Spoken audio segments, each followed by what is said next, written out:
Hi my friends, how's things? I'm back with another English idiomatic expression. And today's expression is the following. Come to think of it. And you use this phrase when you remember something. And then you want to mention that fact to your conversation partner or your friend or work colleague or your college buddy, whoever it happens to be at that particular time and place. So basically, it's just another way of saying, wait, I just remembered. Or, well, actually, I remember that. Instead of those expressions and words, you can say, come to think of it. And here's a typical example of how you'd use this phrase. Let's say your friend or just someone you know and you happen to be chatting with at a lunch break at work, for instance. If you work in a large international company, then there's a good chance that you'll meet someone you haven't actually spoken with before at your lunch table, right?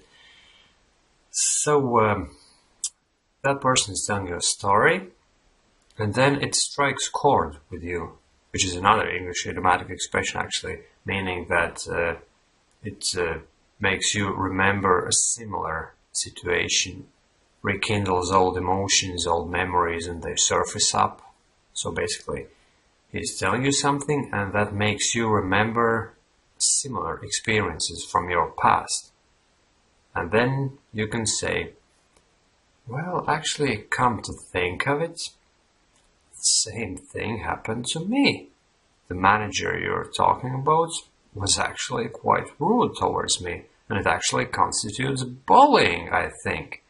So basically, you're using this phrase, come to think of it, as a way of introducing your statement, which is in some way, shape, or form similar to what the other person was saying. By the way, in some way, shape, or form is another English idiomatic expression, which I should probably look at in another video.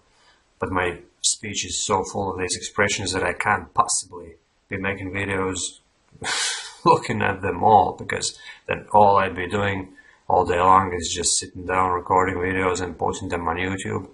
And I wouldn't have enough time to go to my 9-to-5 job and bring money home to put food on the table for my family. And put food on the table is another idiomatic expression, you see. Basically, to be fluent, you have to learn a bunch of those expressions and keep learning them throughout your lifetime. And at some point down the line, you'll become fluent, just like me. And of course, I'm not saying that I'm super fluent. I have my flaws, my imperfections of my speech, but I'm improving all the time. I hate to say the word learn, because I think that once we get down to the basics of grammar, vocabulary, and all that, but I'm not a fan of grammar, because I believe that natural speech includes all the grammar in it. So we don't really need to study grammar. We leave it to professors and professionals and linguists and folks like that. We, common folks, should be just focusing on our overall fluency and the general knowledge of language, right?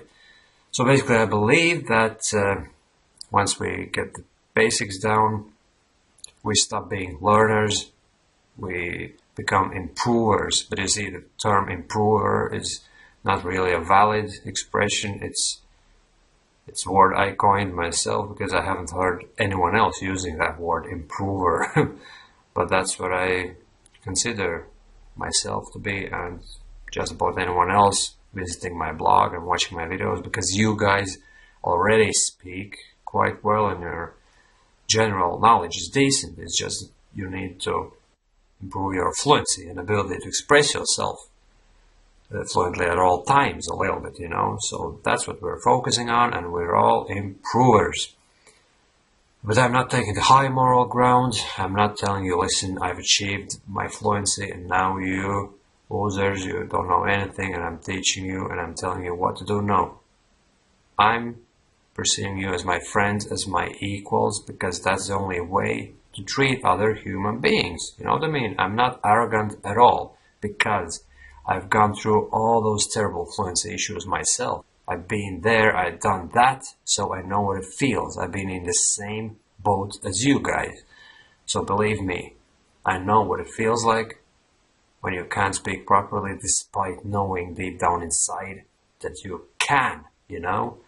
Anyway, I got carried away a little bit. And where were we? We were looking at the phrase, come to think of it. Basically, I think that's enough of examples for today, because the video is getting too long, guys. So I'm pretty sure that you know how to use this phrase now, come to think of it. It's just another way of saying, hold on, I remembered that I had the same thing happening to me, or I had a similar experience, or by the way, I also did this or that, or by the way, it also happened to me. So come to think of it is an English expression you can memorize and use in similar situations. Okay, my friends, thanks for watching this video, and see you soon again on my YouTube channel or my blog if you visit my blog to watch these videos. It doesn't really matter because they're the same. I'm basically posting them on YouTube and then I'm reposting them on my blog. Just make sure that I cover as large audience as possible. Alright guys, thanks for watching and see you. Bye.